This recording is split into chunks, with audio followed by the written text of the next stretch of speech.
Buenos días. Mi siguiente conferencia va a ser acerca de conflictos neurovasculares.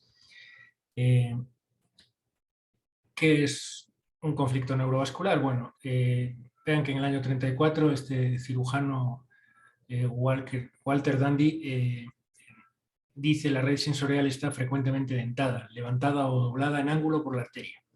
Esto creo que es la causa del tic doloroso o neuralgia dolorosa, ¿no? En los años 80 incluso el doctor Janetta dice a medida que envejecemos nuestras arterias se alargan y nuestros cerebros se hunden. Bueno, vamos a hablar, en principio vamos a definir un poquito qué es el conflicto neurovascular, cuál es el mecanismo de acción, los objetivos de la imagen y el protocolo que tenemos que realizar para enfrentarnos a este tipo de diagnósticos, y vamos a hablar, no son las exclusivas, de las neuralgias trigeminales, del espasmo mifacial, del paroxismo vestibular y la neuralgia del glosofaringio para concluir finalmente la plática, ¿sí? ¿Qué es el conflicto neurovascular? Bueno, el conflicto neurovascular es la irritación mecánica de la porción no tan cisternal, pero la porción cisternal de un nervio craneal por el contacto directo de un vaso sanguíneo, ¿sí? El contacto neurovascular, recordar, es algo frecuente en los estudios de imagen de individuos asintomáticos. O sea, todos podemos tener hallazgos de conflictos neurovasculares o de contactos neurovasculares, más correcto, pero no necesariamente estos contactos nos van a dar clínica. Y vamos a explicar algunos hallazgos y lugares donde estos contactos pueden llegar a dar este tipo de sintomatología, ¿sí? ¿Por qué causan sintomatología estos contactos neurovasculares? Pues hay muchas teorías. Hay la teoría de desmineralización focal en la zona de entrada, y vamos a explicar un poquito de qué se trata la zona de entrada y la zona de transición de la raíz, que no es lo mismo y a veces se confunde. A través de la compresión, por la pulsación del nervio del vaso o de la estructura sobre el nervio, y asas redundantes o menos frecuentes venas que van a estar ahí alterando la morfología del nervio, ¿sí? ¿Qué es la zona de entrada? Bueno, la zona de entrada es una zona transicional. La zona de entrada sería lo que conocemos, yo creo que todos los conceptos de zona de entrada y zona transicional en la literatura latina a veces son confusos basados en la literatura anglosajona, porque nosotros lo que conocemos como origen aparente del nervio, ellos lo llaman zona de entrada de la red nerviosa. Y la zona de transición, pues es raro que la escuchemos a veces en la práctica clínica diaria. La zona de transición, que la describió en los años del siglo XIX el doctor Redlich y Obersteiner, en Viena, es la zona donde el nervio periférico deja de tener el recubrimiento oligodendrocítico central para tener el recubrimiento de la mielina. Entonces, en esta zona, que es la zona de transición, puede haber, o las teorías dicen que puede haber alteraciones por impulso directo del vaso, o sea que el vaso está contactando en esta zona, y como esta zona está desprotegida, va a transmitir una información alterada, o puede haber lo que se llama un acoplamiento efáptico, que es un poquito complejo, es la transmisión de un impulso nervioso a través de la membrana y se va a ir hacia los núcleos, o mecanismos moleculares por el ambiente en la periferia del vaso y del líquido cefalorraquídeo. Principalmente yo creo que es un poquito más los dos primeros, sobre un compromiso mecánico directamente, que vamos a ver que es importante en cuanto a la imagen, y el acoplamiento probablemente químico, efáptico, que pueda estar alterando este entorno y transmitiendo mensajes inadecuados.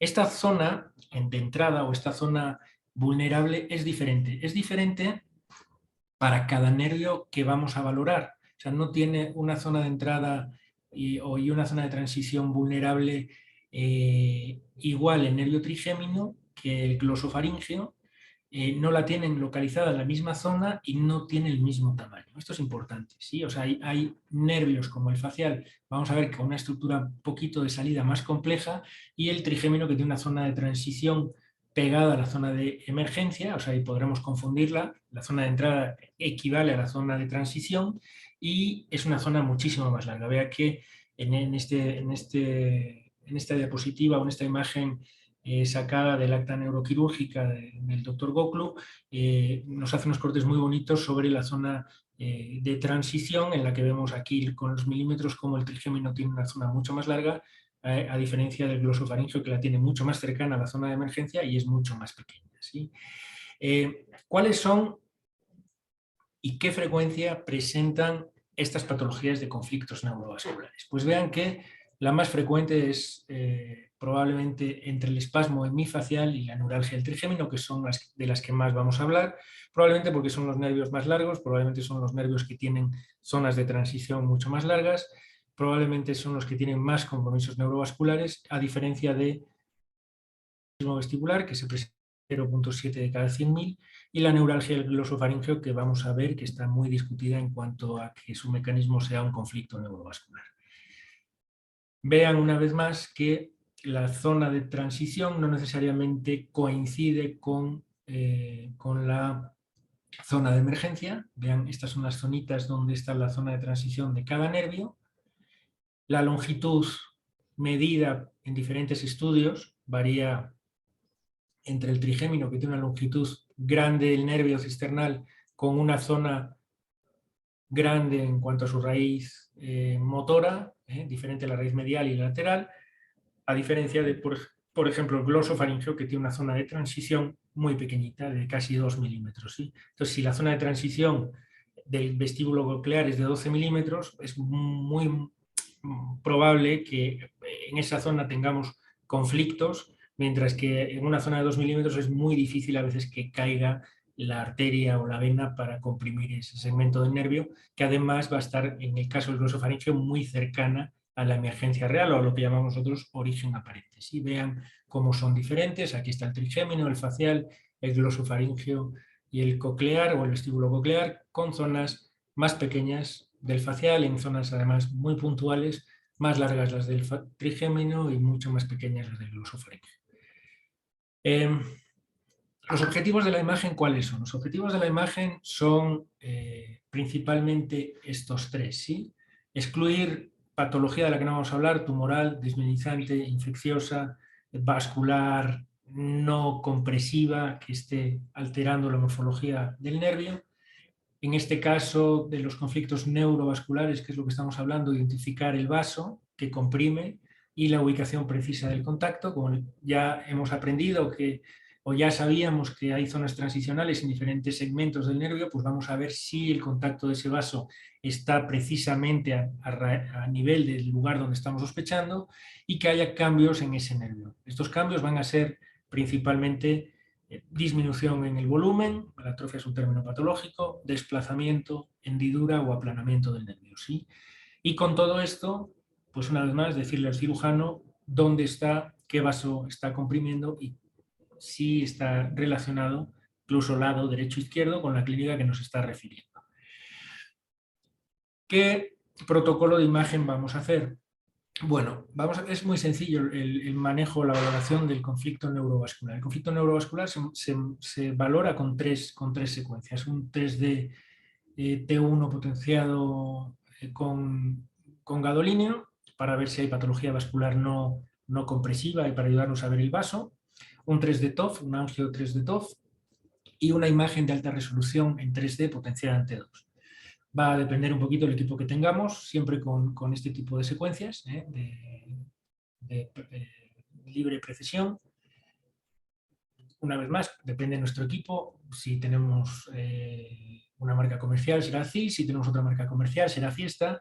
Yo en la práctica institucional utilizamos Fiesta por los equipos que tenemos y en la práctica privada utilizo el Space. Me gusta mucho más que el CIS. El Space, ¿por qué? Porque el vaso, no tengo esos artificios de señal en el vaso y quedan anatómicamente a mi gusto más bonitas. Con un tamaño de píxel de 0,25 por 0,6 milímetros para poder hacer reconstrucciones multiplanares que van a ver que son muy útiles a la hora de valorar las compresiones, ¿sí?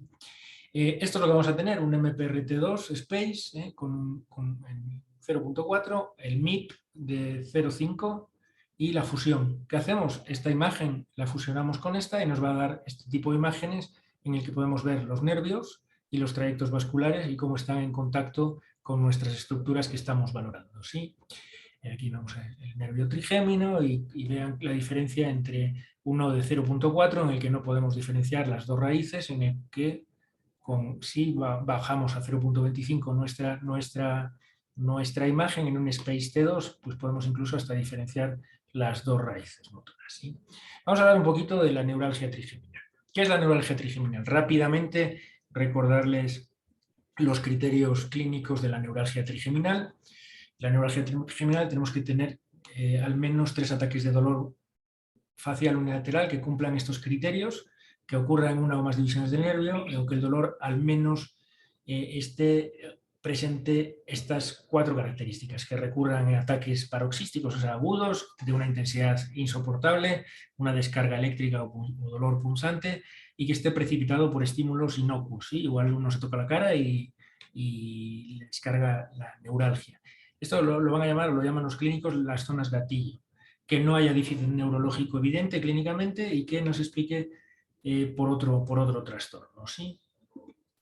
Recordar que es un nervio, es el más grande de los nervios craneales, es el único nervio que, que emerge del puente y que tiene su origen en los núcleos del puente, tiene una raíz motora y una raíz sensitiva. La raíz motora es más pequeña y transporta estas fibras del núcleo del nervio del trigémino motor, que son músculos de la masticación. Sí, es principalmente el tensor del velo del paladar.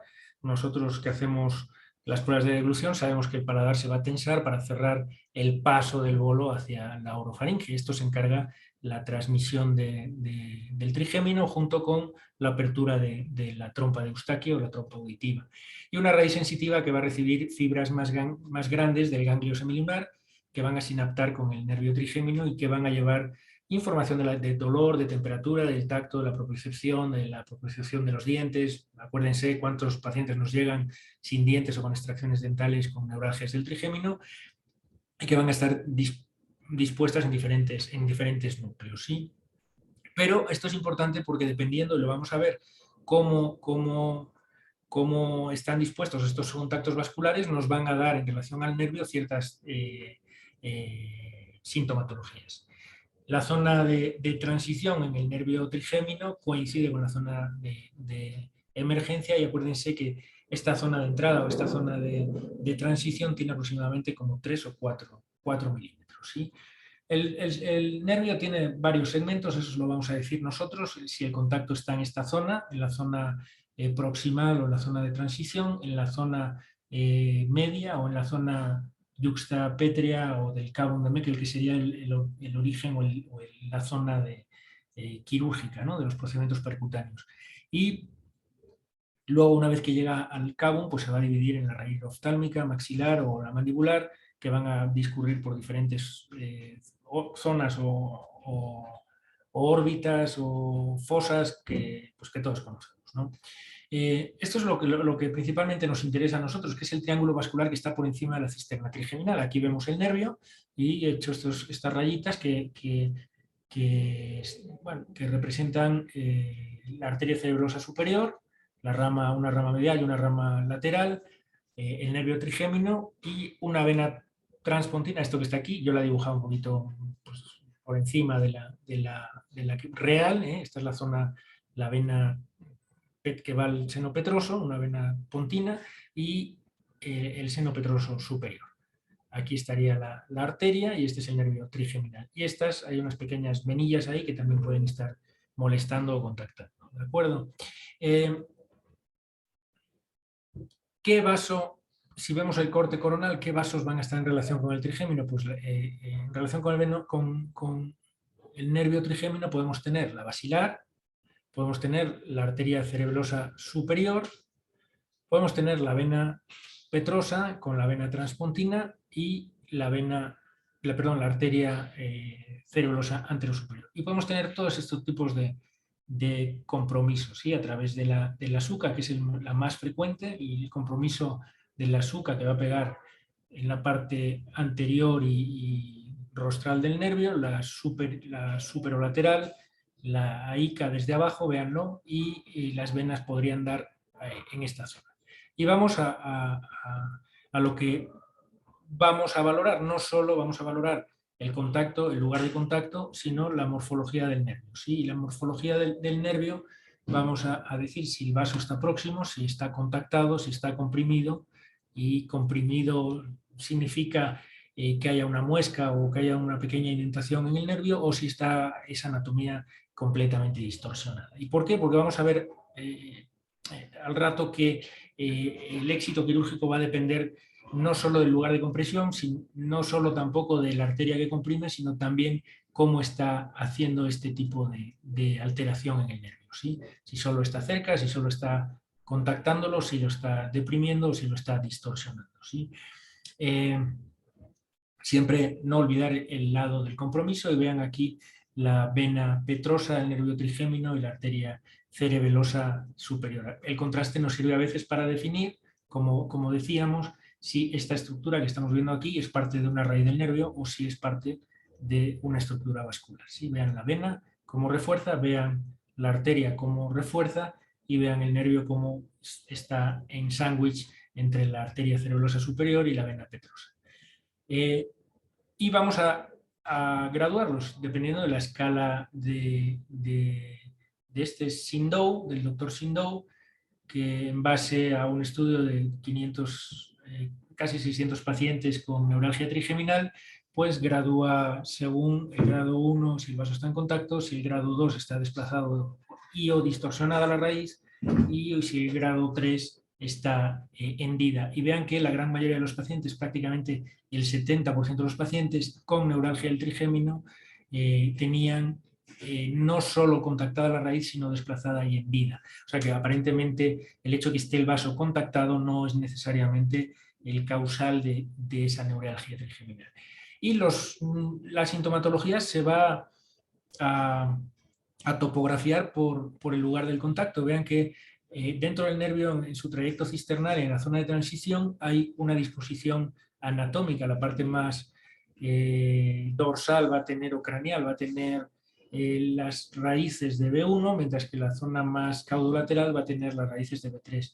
Entonces, si el contacto o el paciente nos dice que tiene una neuralgia mandibular, tenemos que buscar lógicamente o darle más peso a una compresión que esté en este segmento que no una compresión que esté en el segmento medial o craneal. ¿Sí? Vean aquí un paciente con una neuralgia del trigémino derecha, en la zona orbitaria, y una arteria cerebelosa superior que hace un bucle, que contacta, que desplaza, y vean cómo desplaza en sentido caudal la raíz del nervio en la zona de transición. ¿Sí? Otro ejemplo de una neuralgia de B2 del lado derecho, y el compromiso esta vez de la arteria basilar está en la zona medial del nervio, cercana a la zona de transición, y el nervio está indentado y está desplazado. ¿Sí? Otra neuralgia derecha, esta vez por una vena. Vemos aquí el nervio, vemos el nervio emergiendo del facial y la imagen, perdón, del puente, y la imagen quirúrgica de la vena pontina comprimiendo. Se le puso un cojinete de Gelfand y el paciente resolvió su problema. ¿Sí? Pacientes con neuralgias de toda la cara. Este es un paciente reciente, femenino, que venía con una neuralgia de toda la cara, y vean cómo la arteria cerebelosa superior no solo ha adelgazado el nervio está adelgazado. Si vemos el contralateral, vemos el nervio trigémino exilateral a la compresión vascular adelgazado, desmelinizado, y no solo contactado en la zona anterior, sino en la zona posterior y en la zona de emergencia. ¿Sí? Está haciendo como una especie de bucle alrededor del nervio trigeminal. Vamos a verlo en el facial, cómo puede haber contactos vasculares no solo por el vaso, sino por el vaso que comprime o desplaza otro vaso, ¿sí? Y la atrofia del nervio. El nervio hay que valorar siempre su morfología respecto al contralateral. Vemos cómo el nervio puede estar disminuido en su volumen, secundario al contacto neurovascular. Y bueno, esto es más pues un poquito curiosidad en cuanto a que si le hacemos valores de anisotropía, los valores de anisotropía del nervio en la zona desmelinizada, para el que quiera trabajar en esta zona o en este campo, van a estar disminuidos respecto al lado contralateral, ¿sí? ¿Y por qué hablar de ese no solo contacto, sino esa zona de desmelinización o esa zona de adelgazamiento? Porque vean que si solo valoramos el contacto en la zona de transición, la sensibilidad y especificidad de nuestro diagnóstico va a ser bastante baja, con una verisimilitud de 6.4. ¿Esto qué significa? Que si vemos, es la posibilidad de observar el resultado o este resultado en los pacientes que fueron positivos frente a los pacientes que no tenían patología, ¿no? Entonces, bueno, sí se da, pero no se da con la potencia, por decirlo de alguna manera, que se da en los pacientes que tienen atrofia del nervio o que tienen contacto más atrofia del nervio. Vean que el valor predictivo del contacto en la zona de transición más la atrofia es de prácticamente 1, y si está contactando y si está dislocando o desplazando el nervio, a pesar de que tiene un valor predictivo pobre, ese hallazgo lo vemos 24 veces más en los pacientes que tienen esa neuralgia que en los pacientes que no la tienen, ¿sí? Vean que el likelihood negativo es prácticamente 0, ¿de acuerdo? Entonces, en principio, si damos los contactos, eso puede ser la causa de nuestro neuralgia trigeminal, pero hay que valorar la presencia de contacto más atrofia, contacto más dislocación, que sería lo que nos va a dar mucha mayor potencia a la hora de hacer nuestra correlación con el diagnóstico del mío. Espasmo es muy fácil. Sería la contracción unilateral intermitente de todos los músculos de la expresión, típicamente el ojo, ¿sí? Esa es la gente que está guiñando o parpadeando constantemente el ojo y que se extiende en ocasiones a otras partes de la cara, ¿sí? El espasmo miofascial primario es activado por lo general por un conflicto neurovascular, mientras que el secundario sería secundario o comprende todas aquellas causas secundarias al daño del nervio facial, ¿sí? Y tiene una incidencia pues, mucho menor que la neuralgia trigeminal, del 0.7% cada 100.000. Vean que la anatomía del facial, en cuanto a la cisterna, es mucho más compleja, ¿sí? Tiene un origen aparente o una zona de emergencia, luego tiene una zona que está pegada a la pared del puente o el puente, que es una zona que se llama segmento anclado, y luego va a haber la famosa zona de transición, a pesar de que aquí todo está menos, o sea, esto todo está cubierto de oligodendroglía, y la zona de transición, ven que no está en la zona de emergencia. Esta es una zona que sí puede dar conflicto neurovascular, pero la zona en la que vamos a buscar nuestro conflicto neurovascular es en la zona que ya pasó el segmento o el punto de desinserción, y ya esta sería la que llaman algunos segmento periférico o zona cisternal. En esta zona es donde vamos a buscar la famosa zona de transición, que es una zona además pequeñita, de 2 a 5 milímetros, ¿sí? Este es un ejemplo sacado de la literatura, es lo mismo, la zona de emergencia, la zona de ataque, de unión a la zona del puente, la zona esta, de anclada. Esta es la zona de transición y esta es la zona cisternal. Y en esta zona de transición es donde vamos a buscar el conflicto neurovascular. Estas ya son imágenes nuestras en las que vemos la zona de emergencia, la zona anclada, la zona, el red o la zona de transición con la zona cisternal del nervio facial. En el corte axial, este es un corte coronal, vamos a ver la zona de emergencia con la zona de transición y la zona pontina. Y estos son los conflictos neurovasculares que se proponen o que pueden aparecer. Es que el nervio esté atrapado por un asa que causa la compresión, que haya pequeños septos de membrana aracnoidea que traccionan el nervio junto con el vaso y lo comprimen, que haya vasos perforantes de la rama de la arteria que están traccionando o jalando el vaso y comprimiendo el nervio, que esté atrapado entre dos ramas del vaso principal, que dos vasos le estén haciendo sándwich o que un vaso principal esté empujando otro vaso y este vaso esté comprimiendo el nervio. Es una tabla modificada de este doctor, del doctor Park, del acta neuroquirúrgica. Y esto es lo que vamos a ver una vez más. Nos ayudamos de la fusión, un Space T2 junto con un 3D TOF que va a aparecer coloreado, y vemos que en la zona de emergencia del nervio, por la arteria pica, le está comprimiendo la raíz, ¿sí? Normalmente el espasmo hemifacial se va a la arteria cerebrosa anteroinferior, la pica, la vertebral y una combinación de ambas o de dos arterias en un 25%. ¿Cuál es digamos, el punto importante que principalmente sabemos, o al menos la literatura dice que el conflicto neurovascular en las porciones cisternales e intracanaliculares, o sea, en esta zona y en esta zona, no va a ser o no va a estar siendo el causante, este ASA en principio no es el causante de un posible espasmo hemifacial. ¿Sí? Hay que identificar el vaso responsable, hay que exactamente identificar si este es el vaso que está dando el conflicto o este es el vaso que está dando el conflicto en la zona acuérdense, esta es la zona de pegada al puente o la zona de anclaje al puente, y en este caso sería la pica y la arteria vertebral del lado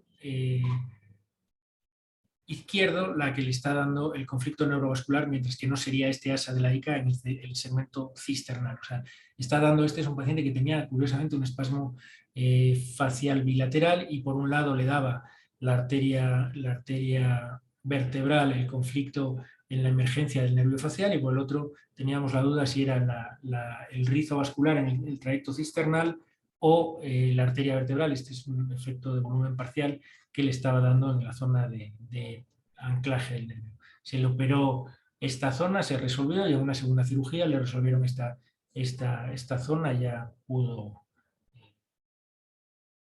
descansar. Y vean que en aproximadamente el 80% de los pacientes la zona de conflicto neurovascular es el punto donde la raíz se desprende del origen del nervio, ¿sí? O sea, en la zona esa de desprendimiento, que es la zona que coincidía con la zona de transición. Y el paroxismo vestibular, ¿qué es el paroxismo vestibular? Pues vean que aquí ya también nos metemos, a diferencia de espasmo hemifacial y de la neuralgia trigeminal, en este tipo de patología ya nos metemos en, digamos, conflictos en cuanto a si es real la asociación entre el conflicto neurovascular o la no asociación. Vean que hay artículos que dicen que no hay asociación, y bastantes, desde el año 98 hasta el 2013 ha habido series con incluso hasta 1.200 pacientes que dicen que no hay ninguna asociación, y hay una metaanálisis de Chatba que dice que sí, y estos Cho y el doctor Kasawa que dicen que en ciertos subgrupos puede haber, muy seleccionados clínicamente, puede haber conflicto neurovascular.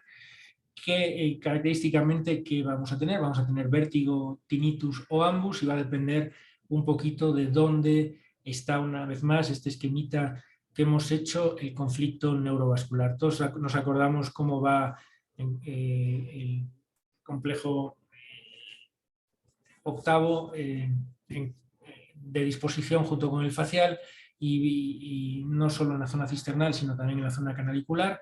Estaría, bueno, la barra de Billy, el canal del facial, o la cresta falciforme, y dentro del canal y en la cisterna va por arriba el séptimo, y luego el vestibular superior, el vestibular inferior y anterior, y abajo el nervio coclear. ¿Cuál es el conflicto? Bueno, la zona de transición de este nervio es muy variable. Vean que oscila entre la zona casi de emergencia y a 10 milímetros de la emergencia, y principalmente el vaso responsable es la arteria cerebrosa anteroinferior. Este es un esquema anatómico sacado de la literatura del doctor Rosley. Vean que la zona de transición y la zona de transición En cuanto a diferencia del facial, aquí el compromiso o la zona de transición sí va a estar intracanalicular, ¿sí? Recordar un poquito que el facial en la zona digamos, en la zona cisternal y en la zona intracanalicular, algunos en la literatura dicen que no va a comprometer o va a dar conflicto neurovascular, y tanto el coclear como el nervio vestibular sí van a tener su zona de transición en la zona del canal o en la zona del poro. Y en esa zona hay que saber cómo está dispuesto, si está en la zona superior o en la zona para el nervio vestibular superior o en la zona inferior para el nervio coclear. ¿Sí? Esta sería la disposición de los cuatro: el facial, el vestibular superior, el vestibular inferior y el nervio coclear, y dependiendo una vez más donde contacte, pues vamos a tener o tinnitus o vértigo. Vean este paciente, que era un paciente masculino que tenía las dos cosas, tenía vértigo y tenía tinnitus, y vemos cómo el nervio tanto coclear como el nervio vestibular está contactado por un bucle arterial de la arteria cerebrosa anteroinferior.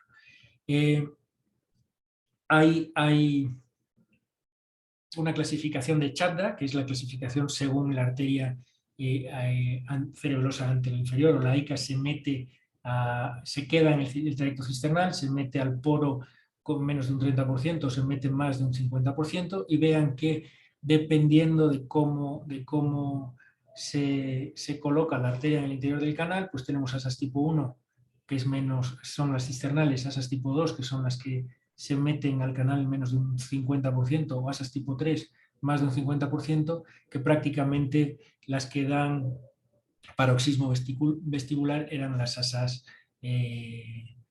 tipo 2, tipo 2 o tipo 3. Pero curiosamente, como vemos, cuando operamos el quinto, o cuando operan el quinto, el séptimo y el glosofaringeo, las tasas de efectividad son del 85 al 95%. Cuando se operan los síntomas del vestibular, las tasas de efectividad son muy variables, de un 40 a un 70%. Entonces, los otorrinos dicen, hay una se cuestionan las asas vasculares como posibles síntomas de causas patológicas difíciles de explicar, y que ellos concluyen en otro artículo europeo que es difícil concluir un diagnóstico definitivo de compresión neurovascular como etiología de los síntomas cocleovestibulares. ¿Sí? Y para acabar, el paroxismo glosofaringeo, que es, bueno, el glosofaringeo, a mi gusto, muchos creen que el trigémino es complejo, pero el glosofaringeo es un nervio complejo. ¿Por qué? Porque es un nervio parasimpático, sensitivo, motor, que incluso aporta ramas al trigémino, y los espasmos o los paroxismos glosofaringeos incluso se pueden confundir con otra patología, y son dolores intensos en la base de la lengua, amígdalas, gargantas, debajo del ángulo de la mandíbula e incluso en el oído. ¿Sí? Se puede activar a la hora de tragar, de comer, de hablar, ahora que estamos hablando, e incluso pueden dar lugar a inestabilidades cardíacas, síncopes y convulsiones. ¿Sí? Una vez más, que es un nervio que sale de la cara lateral de la parte superior de la unión bulbo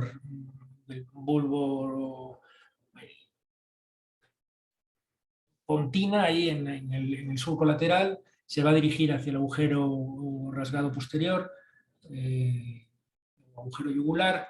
Es un nervio mixto, tanto motor sensitivo como parasimpático, y la famosa zona de entrada o de zona de transición es de 1,3 milímetros, es muy chiquita. Tenemos que principalmente diferenciar esto, que no tengamos trauma, neoplasias, una vez más, infección o proceso, en este caso un proceso estiloideo largo que esté dando un síndrome de Eagle. Y aquí, en este caso, el compromiso glosofaríngeo, la causa principal va a ser estar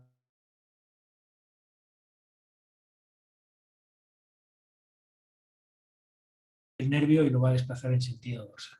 A veces pueden ser multivasos, son espacios muy pequeños, y hemos visto que todas estas compresiones neurovasculares tienen a veces componentes multivaso, y este es vean la unión vulvar lateral, el nervio glosofaríngeo, y trayecto glosofaríngeo para ir, aquí tenemos el séptimo octavo, el noveno, para ir al agujero rasado posterior. Y un ejemplo de un paciente.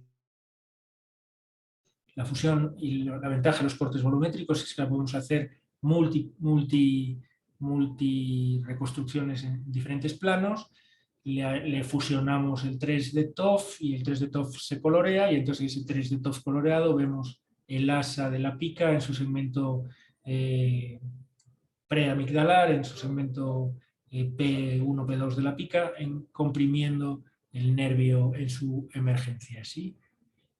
Bueno, para concluir, principalmente acordarnos de la zona de entrada a la raíz, que es la zona emergente, y la zona de transición, que es donde debemos buscar la compresión o el contacto vascular, que el contacto neurovascular no es igual a conflicto neurovascular. Para eso tenemos que acordarnos de cómo está el vaso en relación con el nervio y cómo está alterando la anatomía o la morfología del nervio. Establecer un buen protocolo de conflicto neurovascular, ya ven que es corto, rápido, sencillo, bonito, delinear precisamente el conflicto, identificando el vaso, identificando el punto de contacto, si tenemos alguna clasificación, dando alguna clasificación para el tipo de compresión respecto al nervio, y identificar esos cambios del nervio, si hay compresión, si hay desplazamiento, si hay atrofia o si hay distorsión. ¿De acuerdo?